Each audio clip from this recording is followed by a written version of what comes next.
Hoy vamos a trabajar el concepto de iluminación. La iluminación es relativamente simple.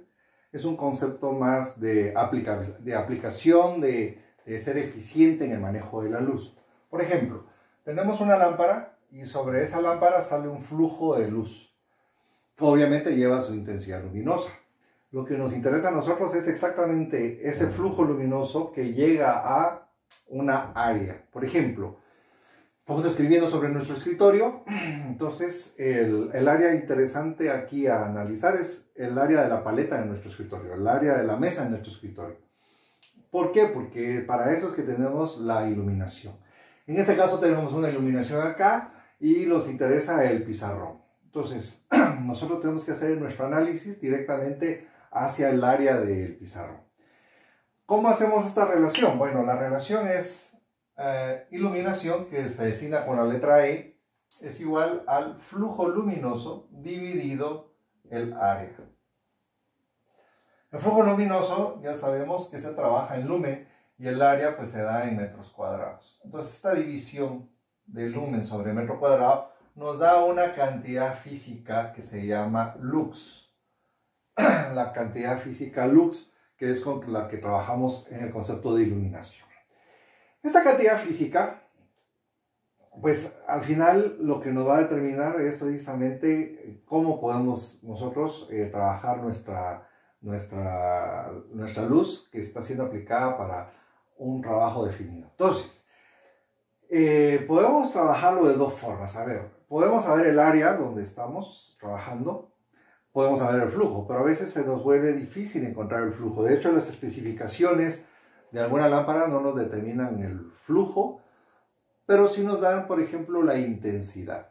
La intensidad que se da en candelas, muchas lámparas lo traen, entonces podemos trabajar con la candela. A ver, ¿cómo hacemos este trabajo? Esta es la definición formal. Flujo luminoso dividido el área que va a ser utilizada. A eso se le llama iluminación. Pero nosotros sabemos que, por ejemplo, el ángulo sólido es la relación directa entre área y la distancia radial desde nuestro punto donde está la lámpara hacia cualquier extremo de la esfera, en este caso el radio al cuadrado. Y también sabemos que la intensidad luminosa nos relaciona a nosotros el flujo luminoso entre el ángulo sólido. Estas son ecuaciones que se han dado en otros videos. Despejando, por ejemplo, el flujo luminoso acá, tenemos que el flujo luminoso es igual a la intensidad luminosa por el ángulo sólido.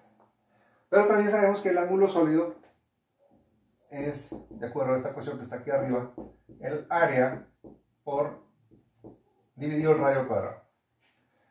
Entonces, yo tengo aquí el flujo luminoso en función de la intensidad luminosa, el área y el radio al cuadrado. Vamos a ver. La unidad que tenemos allá es el lumen sobre metro cuadrado, que nos relaciona flujo y el área. Ahora bien, iluminación. En lugar de poner el flujo luminoso tal cual, podemos sustituirlo por intensidad luminosa por área dividido el radio al cuadrado. Todo esto dividido área.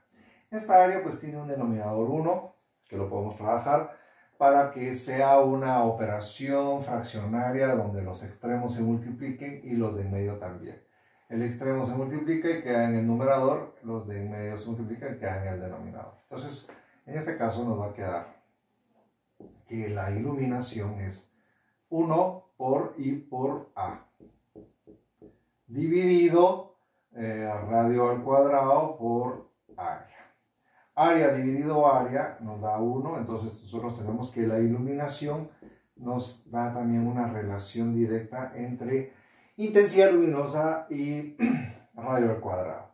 Entonces nosotros podríamos determinar la intensidad luminosa de una fuente y la distancia que hay entre la fuente y el lugar que nosotros queremos que se ilumine.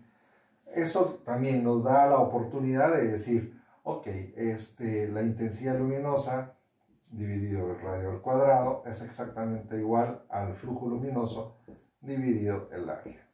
Entonces tenemos ya aquí casi todas las ecuaciones que son necesarias de utilizar para poder resolver problemas o ejercicios que se den con óptica física. Entonces, manejamos ya el flujo luminoso, el área, el ángulo sólido, la distancia de la esfera, la intensidad luminosa y la iluminación. Entonces, el flujo luminoso es, como su nombre lo indica, todo lo que está trasladándose, normalmente de la fuente hacia todos lados. El área, en este caso, es hacia donde nosotros queremos que se circunscriba todo el flujo luminoso. El ángulo sólido, pues ya sabemos que es una sección de la esfera completa que se quiere trabajar. Y la intensidad luminosa es precisamente cuando nosotros manejamos flujo y este ángulo. Entre más pequeño sea el ángulo, el flujo se intensifica para que tengamos nosotros una mayor flujo de luz, solamente sobre esa área. Y de último, pues ya tenemos la parte práctica, que es la iluminación. Si la iluminación tuviera, por ejemplo, un ángulo que no fuese directo, sino que va sobre un área que está inclinada, entonces, por ejemplo, que estuviese inclinado, entonces este ángulo del flujo luminoso sobre la normal, por ejemplo, tendríamos que analizarlo de forma efectiva con un ángulo aplicado con la función trigonométrica del coseno. ¿Por qué la del coseno? Porque la del coseno nos da el 100% de efectividad cuando el ángulo es el coseno de 0, que es el más pequeño, o que es igual a 1. Con el seno del ángulo no nos da esa cualidad porque el seno de 0 grados es precisamente 0. Entonces, a partir de ello, podríamos nosotros utilizar también la propiedad del coseno para poder trabajar estas propiedades de iluminación. Muchas gracias.